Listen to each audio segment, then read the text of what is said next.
Well, welcome back to the PWC Wi-Fi League. This is the quarterfinals in the playoffs that somehow we've made it this far. Our opponent is going to be the South Bend Snowflakes, who has a pretty scary team, to be honest. And last week we saw that the Vileplume would take advantage of my Sun. This week we of course have the Screamtail, which can do the same thing, as well as the Tauros. Both of which can take advantage of my Sun. He has his own Weather Setter, which I do need to watch out for. If he were to bring the Abomasnow, I need to play very carefully with my Torkoal, because my team sort of relies on, especially this week, it sort of relies on the Sun for my offense. But we do have a good matchup into Basculin because of the Sun, so I like seeing that. Darkrai, very scary, could sleep me. Ursaluna could be scary. We saw the last time I played Pup that he brought the Pasho Berry on Ursaluna. Zapdos, always pretty good. Like, that thing is just pretty damn good. Bulky and fast and hits pretty hard. Screamtail, of course, can get a speed boost from my Sun. And it's quite bulky if he's running a bulky set. Otherwise, just very fast and can do a lot of things, a lot of shenanigans. I'm not really worried about this Tauros. Like, I have mostly special attackers. Yeah, I don't really care about Tauros. The Dragalge, though, that could set up like a Toxic Spikes or something, and that's actually pretty scary because the best hazard control that I have is probably Torkoal Spin. Although I do have a Poison type and Wheezing. I'm running Neutralizing Gas this week, so I can't actually remove the Toxic Spikes. Medicham has potential to be kind of scary, although I do have very fast Pokemon in the Sun, so I'm not super worried about that. And of course, Abomasnow being able to set up the screens if it wants to, and, you know, cancel out my weather. So, yeah, let's look at team preview really quick. I don't see the Tauros, I don't see the Ursaluna, both of those are pretty good. I was kind of surprised to see the Medicham, actually, just because even though he is going to run like a Choice Scarf, like, two of my Pokemon are just going to be faster anyways.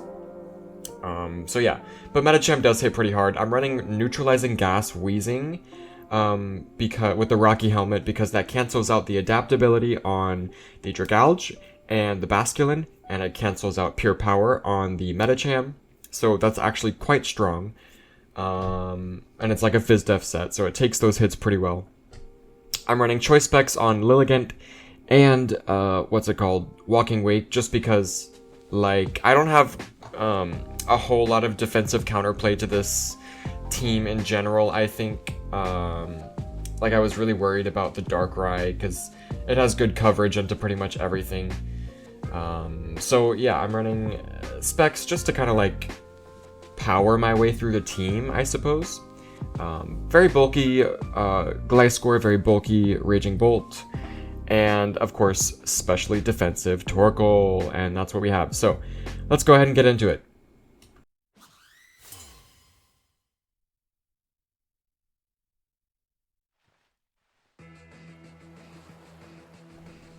So he's going to lead off with a Basculin. I found that to be not too surprising, because I led with my Raging Bolt, which is a great matchup in my opinion. He's going to have to hard switch because he's afraid of the Thunderclap, obviously. And I'm going to go for a Volt Switch because I know that he has to switch, and I get to hit this Zapdos for some pretty good damage, not too bad, and I'll be able to bring out my Gliscor for free because I know that Zapdos can't really touch Gliscor. I get my Toxic Orb, and we're looking pretty good so far. He is going to go for the U-turn, obviously, because he knows he can't really hit me. The most he could do is, like, Hurricane, which is about 40%, I believe, and that you have to not miss, and then I just heal back with Toxic Heal. So I know he's going to switch, so I just go for a knockoff. Very good play by me, I think. The critical hit doesn't really matter, I don't think. It did no damage somehow, which is kind of a hint that he is a max HP set. I'm going to switch to my Torkoal because I know that he is not Choice Banned, so I know I can take a Wave Crash in the Sun. But he is going to reveal the set. You can tell that he was max HP, I think, because he did a lot of damage with that final Gambit. And yeah, so Basculin's just gonna go down like that. I was a little bit surprised that he was ready to sack it so early, Although I suppose it doesn't have a whole lot of value against my Sun team anyways. But that is going to let him bring in the Darkrai, and I get my Sun up for free, which is really nice, but this Darkrai is a huge fucking threat. I'm going to go straight into Walking Wake just because I need to threaten damage on this thing if I can. But of course, I'm going to go to sleep right now. And he did tell me after the game that he is Blunder Policy, and if he did miss that Hypnosis, he would have gotten the speed boost. I think it's +2 speed, so he would have been faster, and that would have honestly gagged me so hard if he did that. So I stay in for 1 turn to burn off the guaranteed sleep turn. And then I'm gonna save it because I don't want anything else to be put to sleep. I'd rather just keep the sleep fodder in the back. So I'll switch to Wheezing. This is a mostly Fizz Def. I think it's bold, but I have some EVs in special defense. But I still take quite a bit of damage from this Dark Pulse, and I'm not going to be able to live the Psychic, unfortunately. So Wheezing doesn't look super important, and it doesn't end up mattering too much in the end that Wheezing went down so early, but I kind of thought that I would live the Psychic. Just a little bit unfortunate, but now I get a free switch into my Lilligant. This is going so fast, I'm sorry. But I get a free switch to my Lilligant. I am Choice Specs, so I choose my move as the Fairy type move because it hits pretty much everything on their team for neutral damage.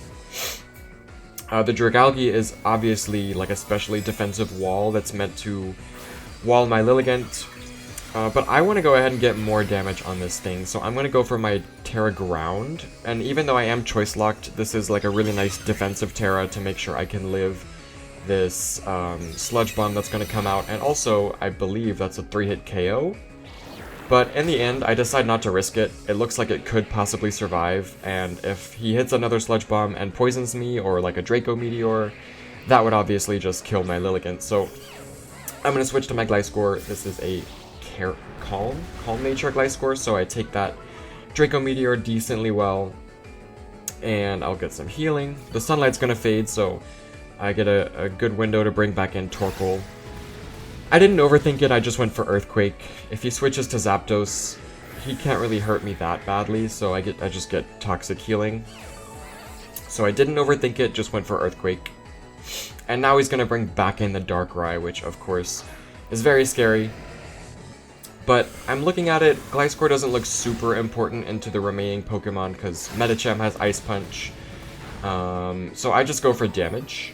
I was expecting him to Ice Beam, but he might have read my switch and went for the Dark Pulse, which works out for me because I get some free damage, which is going to guarantee, of course, that my Lilligant can take it out once I get the sun back up, as I do. So I bring in my Torkoal to get the sun back up, bring in my Walking Wake as death fodder because nothing else wants to take this Dark Pulse. And I'd rather keep my Torkoal around just because I think I can last for 8 more turns. It's not looking super good, in my opinion, but I think I can last for another 8 turns and get the sun back up. So I sack the Walking Wake just to bring in my Lilligant, who is going to go for a very powerful Choice Specs Weather Ball to destroy the Darkrai. And yeah, that thing is out of the way, which was a huge fucking threat. I really had no switch-ins to it, especially now that my sleeping Pokemon died. He could put something else to sleep. And he's going to bring out the Screamtail. Now, if I was a timid Lilligant, I could have outsped this thing. But I'm going to be honest, I was expecting a bulky Screamtail, because that's what he brought last time. I have a lot of very strong special attackers, and so he brought booster special defense. This time, of course, it is booster speed, and we're gonna see him go for the Ice Beam here. Now, I'm fucking dumb. That did 50% to my Raging Bolt. That's so obviously Choice Specs, and I did not realize it at this point. So, he's gonna go for a switch here, because probably expecting a pretty strong Electric-type attack. But I think I just Volt Switch, or Thunderbolt, okay. I think Volt Switch would have been maybe a little bit better out to Lilligant, but whatever. I just get a little bit of leftovers. That Screamtail in the back is still a huge fucking threat, though. He's gonna U-turn and bring back... Oh, he's gonna bring in the Medicham. That thing, the Medicham is looking pretty useless, to be honest, because I'm just gonna Volt Switch into my Lilligant. And Medicham can't do anything. It doesn't matter if it's Choice Scarf. I made sure to EV for the Choice Scarf Medicham. But I honestly didn't think about Booster Speed Screamtail, I don't know why. And I just didn't realize at this point that it was Choice Specs. I think that's kind of my biggest mistake in this game, is that doing 50% to Raging Bolt with a non-stab move is obviously Choice Specs, and I just didn't clock that. So I am going to Giga Drain, just because it hits everything and I can get a little bit of healing. Zapdos is pretty weak, so he can't switch in on Giga Drain. So he's Booster Speed, and I was calcing this and I was like, no, I can live the Ice Beam. Well, no I can't, because he is Specs, and at this point, I obviously realized that he is Choice Specs. So I know that I can go to my Torkoal. Terra Ground was a really powerful offensive type into this team, but defensively obviously didn't help me out very much. I'm going to bring in my Torkoal. I was kind of hoping he would stay in. So I go for a Yawn. I probably should have just Lava Plumed or something, but it wouldn't have really ended up making like a huge difference, just because Screamtail is still at full HP and he can still throw off, like at this point he can throw off Psychics. When Lilligant was still out, I think he had to choose between Ice Beam and Psychic because Psychic wouldn't kill Lilligant. But now he can just go for Psychics, and that's not great. Zapdos will fall asleep here, but it's not really the right sleep target. I was really hoping he would stay in and I could sleep the Screamtail. I think I would have probably won in that case, but obviously didn't work out like that. I don't know why I hard switched here either. That was kind of a bonk play. I should have just Volt switched because I could have gotten free damage. And honestly, the free damage might have made the difference in the end. I think that was a pretty bad play by me to hard switch. But he's just going to go for the Terra Psychic. No, the Spec Psychic. I get my Sun back up, but it doesn't really end up mattering because I'm not going to hit quite hard enough. And I didn't bring Thunderclap on this set. So I was thinking about Thunderclap, but it's kind of a mind game thing. Like, I was just thinking, well, anytime that I could get a KO with Thunderclap, you're just gonna switch or something, right? So I didn't even end up bringing Thunderclap, and to be honest, it doesn't look like Thunderclap would KO from this range anyways without a crit, so yeah. I think the main thing was that just I didn't realize it was Choice Specs early enough when I really should have, because it was quite obvious that it did way too much damage. But that's going to be the game. I thought it was a really fun game, very good game. I think it was well played by both of us, but that is going to complete my run in the PWC this season. We get knocked out of playoffs just like that, but honestly, I'm happy to lose to a game like that. It was very fun, and I had a good time playing it. I feel like I brought my best, except for kind of the last 5 or 10 turns, but you know, that's Pokemon, you're not always going to play your best, but I still feel like I did well, so. Anyways, I guess I have no idea when the next league I'm playing in is, but I suppose you're going to see some videos from me at some point. Good luck to Pup in the next weeks. I hope he goes very far, because he's a very good player. I had a lot of fun playing against him, and he's got a really nice draft too. I like Basculin, I like Medicham, and Screamtail kind of gagged me. It kind of popped my wig off my head with that spec set, so yeah. I'll see you sometime later. Goodbye.